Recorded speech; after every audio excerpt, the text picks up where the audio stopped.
Hi guys, this is Dipankar. तो you watching सोने। आज की वीडियो में हम लोग ऐसे इंसान की कहानी के बारे में बात करेंगे जिन्हें द टफेस्ट मैन अलाइव कहा जाता है। दोस्तों, आज हम लोग डेविड गॉगिंस के बारे में बात करेंगे जो यूएस आर्म्ड फोर्स के एक ऐसे मेंबर हैं जिन्होंने the ranger school training, the navy seal training and air force tactical air controller training को कंप्लीट कर चुके हैं।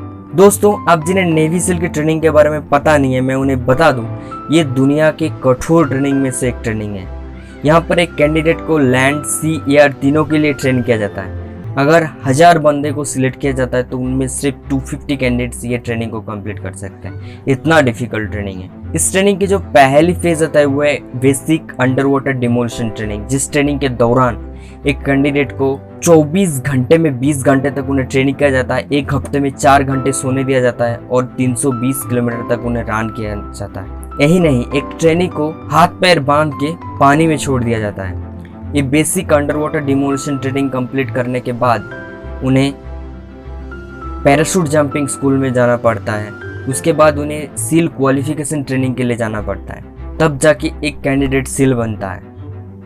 अब डेविड गॉगिंस एक ऐसे इंसान है जिन्होंने ये सील ट्रेनिंग कंप्लीट तो किया ही है, वो एक अल्ट्रा मैराथन रनर भी रह चुके हैं जिन्होंने 24 घंटे में 4030 पुशअप करके अपने नाम में एक गिनीज वर्ल्ड रिकॉर्ड भी बना चुके हैं। अब डेविड गॉगिंस बचपन से ही ऐसा नहीं थे, उनका बचपन बहुत कठिनाई से गुजरा।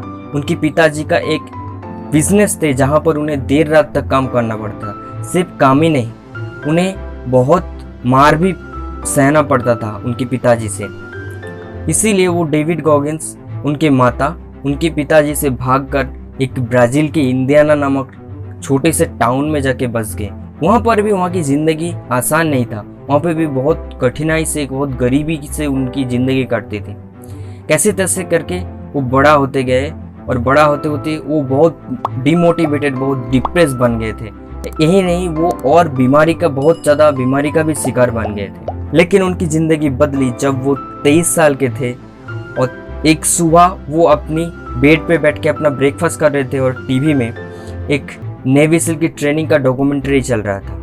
वो देख रहे थे कैसे वहाँ पर एक कैंडिडेट अपना मेंटल फिजिकल टफनेस का प्रदर्शन कर रहे थे। उन्हें देख के लगा वो भी ये करना चाहते हैं। तो उनके पास 2 प्रॉब्लम था। एक तो उन्हें पता नहीं था वो नेवी सील की ट्रेनिंग में कैसे घुसा जाए, और दूसरा उनका बहुत ज़्यादा वेट था, लगभग 297 पाउंड। और एक ट्रेनी बनने के लिए, नेवी सील की ट्रेनिंग में घुसने के लिए एक इंसान की जो मैक्सिमम वेट थी 191 पाउंड। इसका मतलब डेविड को 100 पाउंड उन्हें कम करना था। तो उनके पास ये 2 चुनौतियां थी जो उन्हें फील करके अपनी ट्रेनिंग में घुसना था।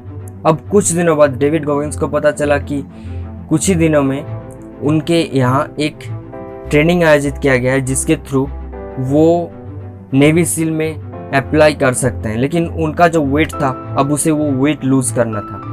पहले तो वो सुबह 4:30 में उड़ना स्टार्ट किए, उसके बाद 2 घंटा बाइक पे एक्सरसाइज करने लगे। उसके बाद फिर से वो स्विमिंग में चले गए। स्विमिंग से वापस आके फिर से वो जिम करने लगे। जिम के बाद फिर से वो बाइक पे कुछ घंटे एक्सरसाइज करना स्टार्ट करे। वो डिनर करने के बाद फिर से अपना बाइक पे एक्सरसाइज करने लगे। ऐसे करते करते वो कुछ हफ्ते में अपना 25 पाउंड कम कर लिए। ऐसे ही वो अपने आप को फिर से ट्रेन करते रहे और डेडलाइन से पहले ही अपना वेट कम कर लिया और वो नेवी सील की ट्रेनिंग में शामिल हो गए और अपने आप को एक सील बना लिया। यहाँ पर ही डेविड गॉगिंस का कहानी खत्म नहीं होता है। अब स्टार्ट होता है उनका अल्ट्रा मैराथन रनर बनने की कहानी। अफगानिस्तान के एक ऑपरेशन में बहुत सारे उनके नेवी सील दोस्त मारे गए जिनको सपोर्ट करने के लिए उन्होंने रनिंग स्टार्ट करी। डेविड गॉगिंस डिसाइड किया कि वो बैड वाटर 135 माइल्स रन करेंगे। इसके लिए क्वालिफायर राउंड होता है जहाँ पर एक इंसान को 100 माइल्स तक दौड़ना पड़ता है।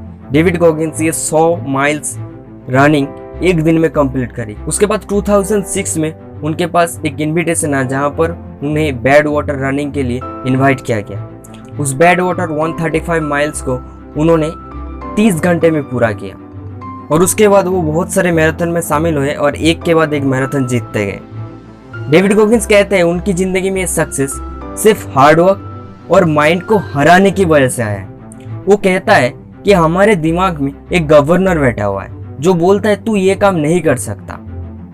तो उस गवर्नर को पहले हटाना है, फिर अपनी कंफर्ट जोन से निकलकर अपनी फेलियर, अपना डर का सामना करना है। वो इसके लिए हमें एक 40% रूल के बारे में बताता है। वो बताता है जब आप कुछ काम करते हो और आपका शरीर और दिमाग दोनों जवाब देने लगता है, तब सिर्फ आप अपने 40% कैपेबिलिटी का यूज करे हो। आपके अंदर अभी तक 60% कैपेबिलिटी बचा हुआ है। मैं आशा करता हूँ कि मैंने जो ये डेविड गॉगिंस का कहानी बताया, इस कहानी से आपको कुछ सीखने को मिला होगा। तो इन फ्यूचर में ऐसे ही कुछ ऐसा वीडियो लेकर आऊंगा जिससे आप कुछ ना कुछ जरूर सीखेंगे। तो गाइस, मिलते हैं नेक्स्ट वीडियो पे।